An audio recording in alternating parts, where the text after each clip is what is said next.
Hello, YouTube. Welcome back to another edition of Real Talk Therapy with your girl, Ebony Campbell.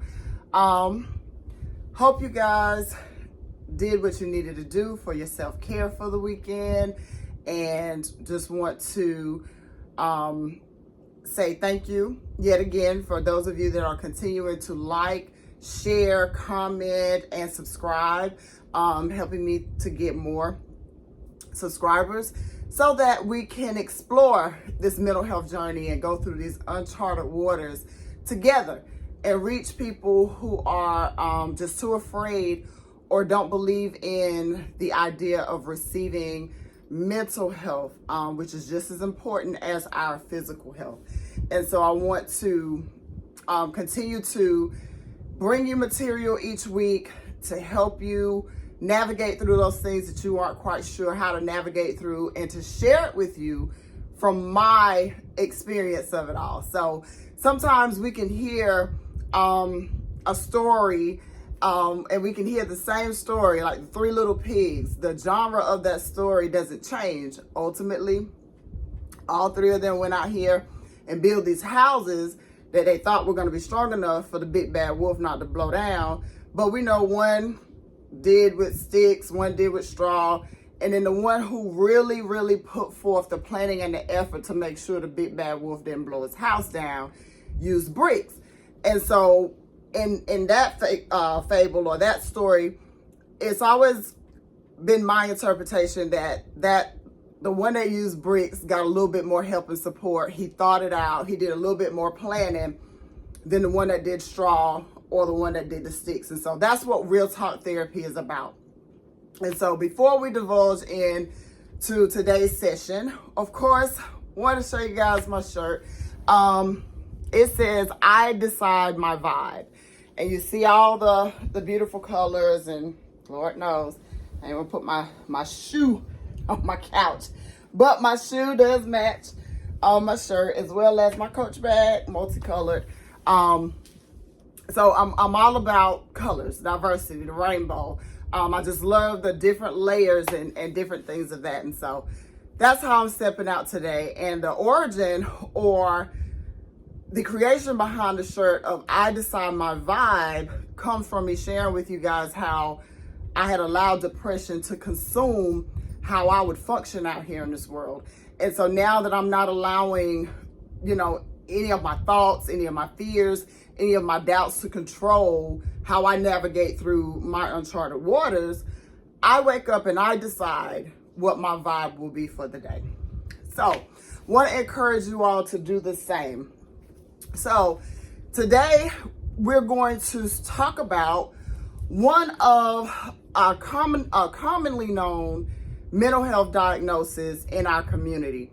And this week, I'm going to use a set of cartoon characters based off some information that I learned along the way, either in supervision as I was becoming a certified alcohol and drug counselor, or somewhere in these classes that I'm taking now as I'm almost done with this journey of becoming a licensed clinical social worker.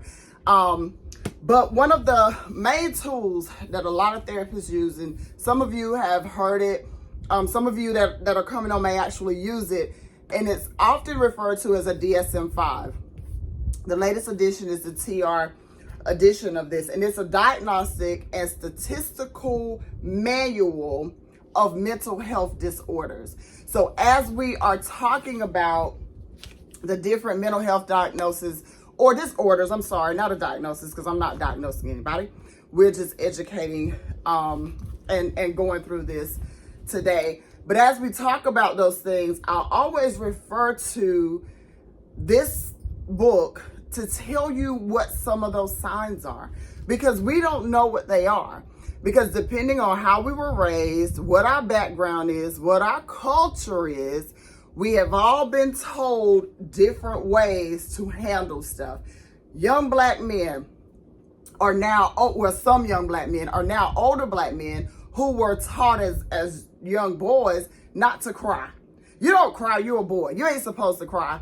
Well, if the man feel like crying, why can't he cry? And then all of that is suppressed as he becomes a man And then now he don't know how to deal with it because mom and dad have told you not to cry. And you feel like it's a weakness. And we'll get into that, later on as we go through. But again, we suppress our children from doing things that are gonna come naturally. And so we as adults have to learn how these things, or sometimes we have to unlearn some stuff that we were taught as children, and how to help our children now in this day and age, with growing up and dealing with some of the same things we dealt with in our childhood and in our eras as we were coming up, and correct some of that miscommunication that we do with one another. So as we do that, this week I am going to be using Winnie the Pooh and Friends to talk about some of these different diagnoses. And so those of you that are not familiar with Winnie the Pooh, he's a little bear. He has these friends, and they're all toys of this young boy named Christopher Robin. And they go through different things as friends. They deal with different things on the episodes. And believe it or not, and you guys you're gonna get this at some point, a lot of the cartoons that we watched growing up, I think the animation and the colors and the cartoon-like thing was just for it to capture our attention as children, to keep us sitting down and watching it. But the content was more for adults because a lot of it went over our heads as we were growing up and watching these things. And so we want to, we'll go through each character. I want you to go back and do your own looking up of this stuff. You can put it into Google and a lot of information will come up. But as you're looking for it, and as you're listening to me, and as you're following along with me, I want you to really focus on some of the stuff that I'm saying. And if these aren't things that are going on with you, you can look at some of these things that may be going on in your children, and know that there are places out here that you can go and receive this additional help to help you deal with this if you see and recognize some of these things within yourself or within your children. You have to decide how you're going to continue to maneuver. You don't have to stay stagnant or stay stuck where you are. Remember that. So today, we're going to start with Winnie the Pooh. And we're actually going to look at two characters, because there are two characters in Christopher Robin's collection of stuffed animals that in his mind, they come to life and help him deal with some of the things that he's doing. And Winnie the Pooh is one of them. And there are some diagnoses that says Winnie the Pooh had an eating disorder. We know Winnie the Pooh loved honey. We know that his little shirt sat on top of his stomach, and he did wear pants. So, the assumption is that Pooh's a boy from the cartoon, but he doesn't have any private parts that tell us he's a boy or a girl or whatever. But in this instance, and in my description of it, Pooh's a boy who, appears to be a little slightly overweight. And some studies using these characters and using these analogies give Winnie the Pooh an eating disorder. I don't focus more on the eating disorder than I do with Winnie the Pooh having what's called ADHD. And ADHD is a common terminology that we hear, but that stands for attention deficit hyperactivity disorder. And there's so many levels to ADHD. So don't get stuck on just the one. I'm going to share that with you. But with Winnie the Pooh, in my observation of Winnie, it's very hard for him to focus.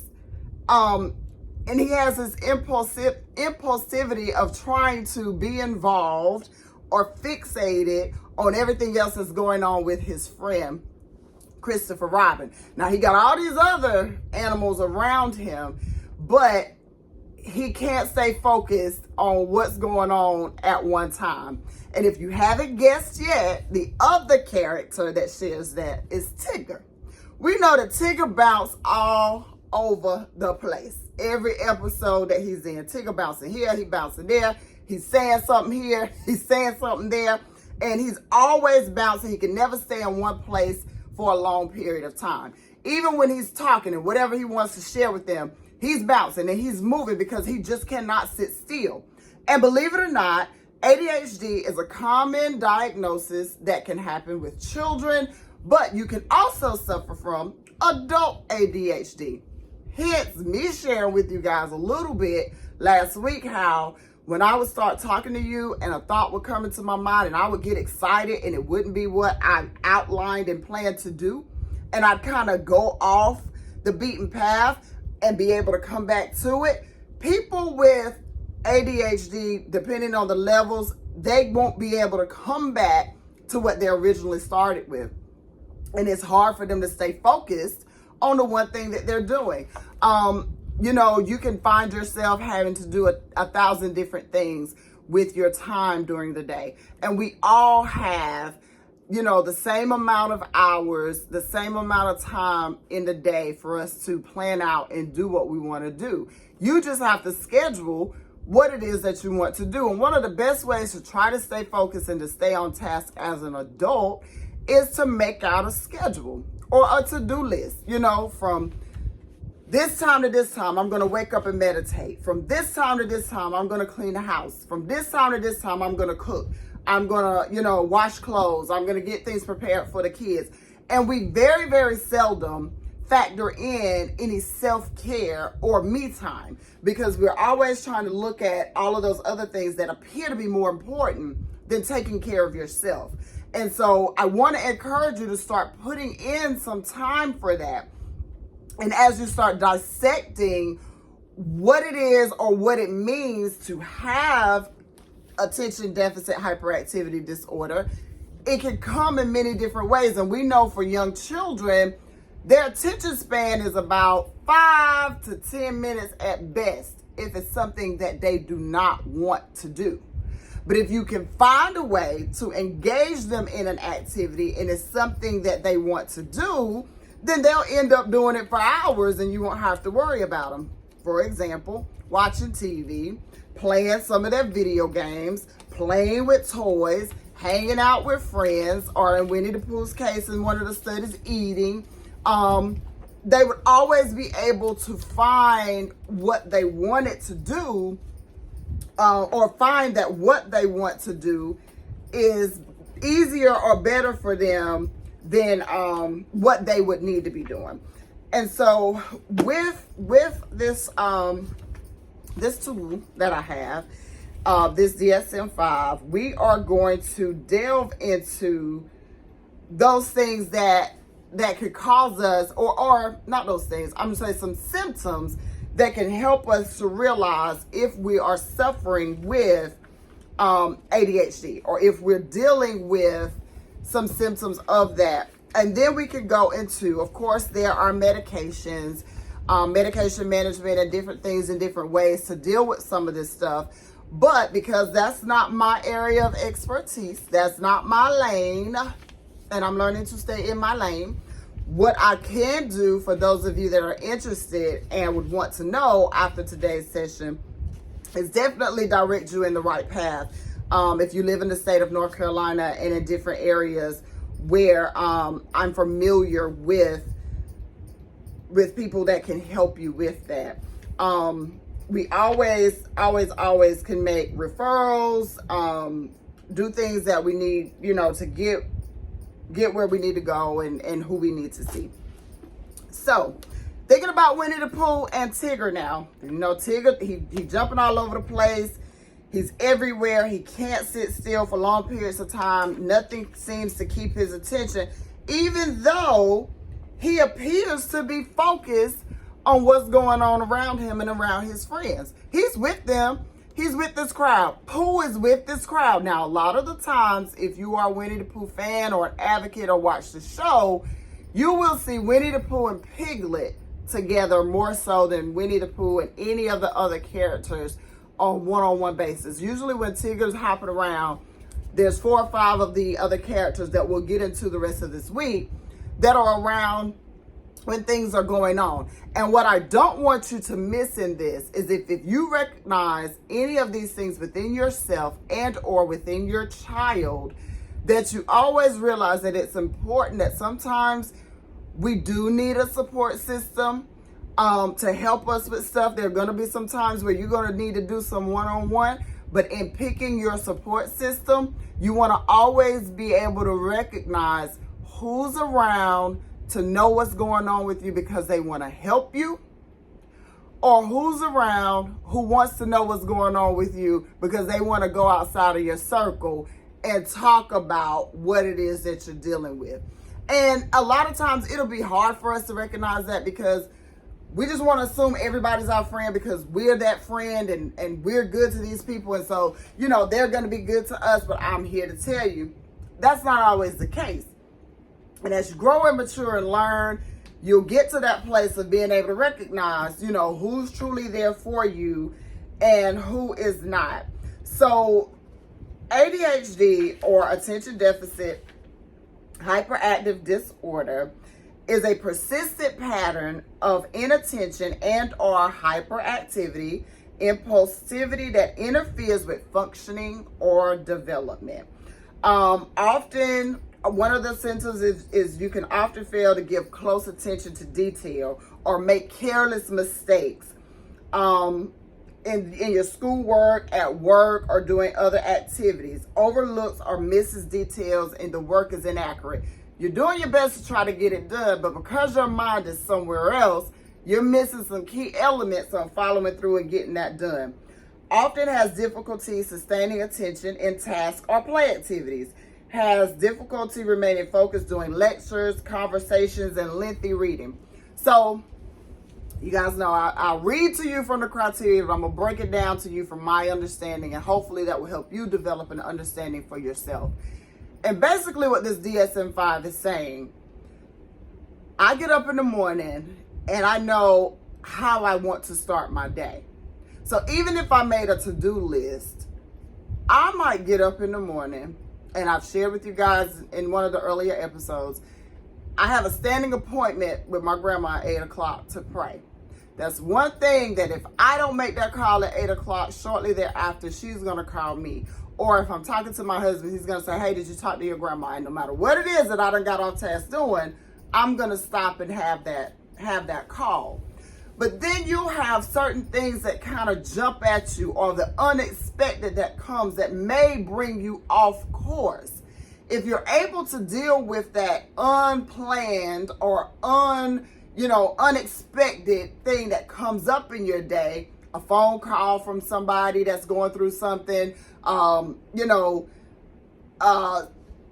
kid that stomach hurt, don't want to go to school, unpredicted weather that keeps us from going to work, shuts everything down, anything that you did not anticipate the next day. If you get thrown off by that and you can't come back to your task at hand, or when you do come back to your task at hand, you can't focus.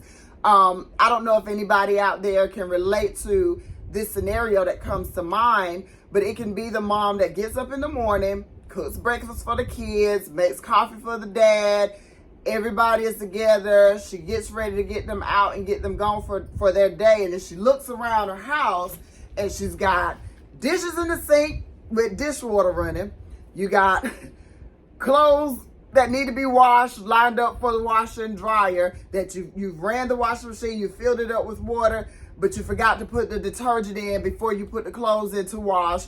You need to go pick up some dry cleaning from the dry cleaners, but you don't remember that they're closed for this particular day. And so, you're a stay-at-home mom, but all of those tasks and things that you had outlined to do for the day, you've done one part of each task, and before you know it, the kids are getting off the bus. Now you got to help with homework, hear about what they had going on for the day. Dad's coming in from work, dinner's not ready, and then you got to start this ritual of getting your family prepared for the very next day. And you didn't complete any of those tasks, or you have completed some of those tasks. Chances are you may have some issues with ADHD. You may have the inability to focus on seeing something all the way through. And I'm not talking about something you started and then you forgot, and then you go back and do it and you get it done in its entirety. That's just kind of called getting off task and getting off of schedule. But think about the child that sits in school and the teacher is giving the lecture, and this child appears to be paying attention. It appears that this child knows what's going on. But then when you hand out the worksheet for the child to work on, Some of the answers are incomplete. Some of the things are done wrong because a 90-minute test takes them 20 minutes to complete.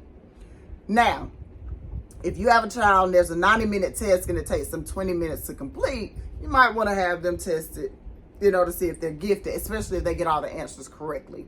And then if you have a child that is above their academic level, some kids aren't able to focus in some of these school settings because they already know this stuff. And if I already know it as a child, I don't want to sit here and listen to it again, but I don't know how to express that to any of the adults. So I'm going to squirm in my seat. I'm going to throw my pencil. I'm going to talk to the girl next to me because I know this. I need something more challenging that is different. But we would never know if we don't allow our child to be tested to see why they aren't able to finish their assignments within the time given, or to see why, they're rushing through this stuff and going out here and not wanting to do it. And again, remember, this same child can come home and get on the Xbox or iPad or computer or the internet or whatever the games are, or PS5, whatever they got going on now. Because like I said, my kids are grown. We don't have to buy them things anymore. Thank you, God. But whatever it is that's going on, if they can sit and play them games for hours, then you as a parent have to enforce them being able to do those other things. As adults, we can go to work, and the work is an 8-hour day. And it's 8 hours of doing what? The same monotonous stuff that you've done the day before. And if you are well versed in what your job is and you're not in a training phase and you know what it is that you have to do, you can find yourself bored at work or, not able to finish the task that you're working on because something else came up and it got you off. Or, you just don't have the ability to kind of sit still and follow through in that setting. Working from home works really well for some people. For others, it doesn't, because I'm not outside of my house. I'm not in the work setting because, they may be thinking, well, I'm at home. I'm going to do this for a little bit, and then I'm going to go over here and do this, and then I'm going to go over here and do that, instead of following through with what their work task is. Those are all some slight symptoms and just a couple of things of what ADHD can look like. The impulsivity of it all. You can get so bogged in what it is that you're wanting to do or what it is that you're focused on doing. And that's why the author that I chose to study from for the Winnie the Pooh characters and these diagnoses, that's why they say Pooh, when he wants honey, he don't just sit there and eat a little bit of the honey. We've seen Winnie the Pooh finish the whole honey jar because it's impulsive. And in the moment, that's what he's doing, and he's seeing that through. But pay close attention to Tigger. Tigger is one of the most iconic examples of what it physically looks like to have ADHD. He is literally bouncing on his tail all over the place. You very rarely see him using his 2 feet to walk. And so with that, you have to be purposely attentive to what's going on and those things that will hold your attention and those things that won't. Because, as adults, you might find it where you can easily sit down and binge watch an episode of your favorite TV show and stay focused and tuned into what's going on. But when it comes down to you managing your finances, when it comes down to you managing your household, when it comes down to you, raising your children and not just being their mother or their father, but literally raising their children, not allowing electronics and different things to babysit them, but being more attentive to them and what they do. When you're more purposely involved in all those things that are going on within your own life, you're able to see where you can get off task with stuff and where you can stay on task with stuff, and then start developing those coping strategies in those ways, or seeking assistance with a counseling agency or counselor on how can I sit still and stay focused. I mentioned medication. Again, that's not my realm, but there can always be referrals so you can go and talk to someone to see if that's something that can help improve, those things that you're doing. Because I'll tell you, one of the hardest things for me to try to manage in this past year and a half of being back in school at 40 plus years old was when I needed to focus on my work job, the job that I'm being paid to do, when I needed to set aside time to do my school work, and when I needed to balance and be present for my home life, and then when I need to set aside some time for Ebony. And you get all caught up in when and how you need to do all of those different things, and after a while, you'll start falling behind on everything. And in this line of work that I'm in, with the paperwork that's involved and the different things that you have to do, you get behind on your paperwork, and I know it's other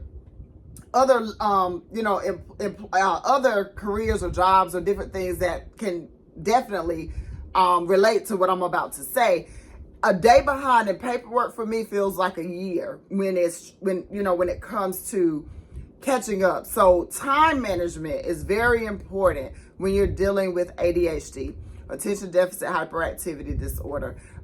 There are several different levels to that. So remember, today we're just scratching the surface. We're not going too deep into it. And please take the time to look into it for yourself. Look at more of the symptoms of this mental health diagnosis.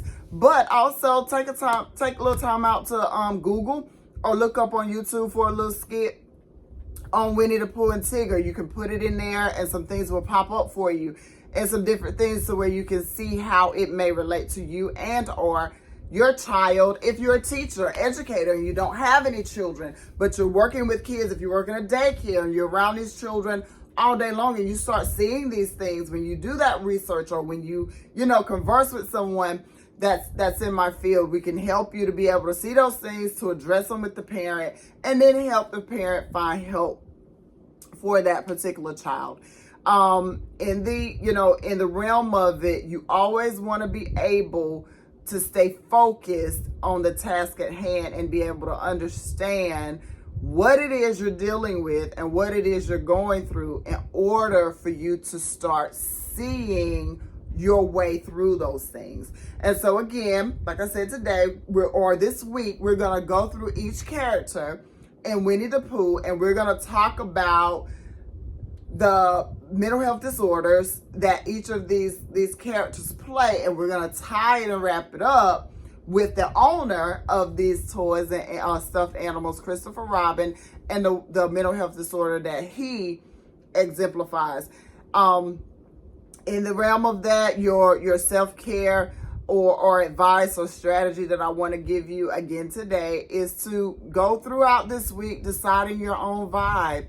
If there's something that you're struggling with, something that you're dealing with, and you're not quite sure how to deal with it, spend some time alone with yourself. Do some meditation.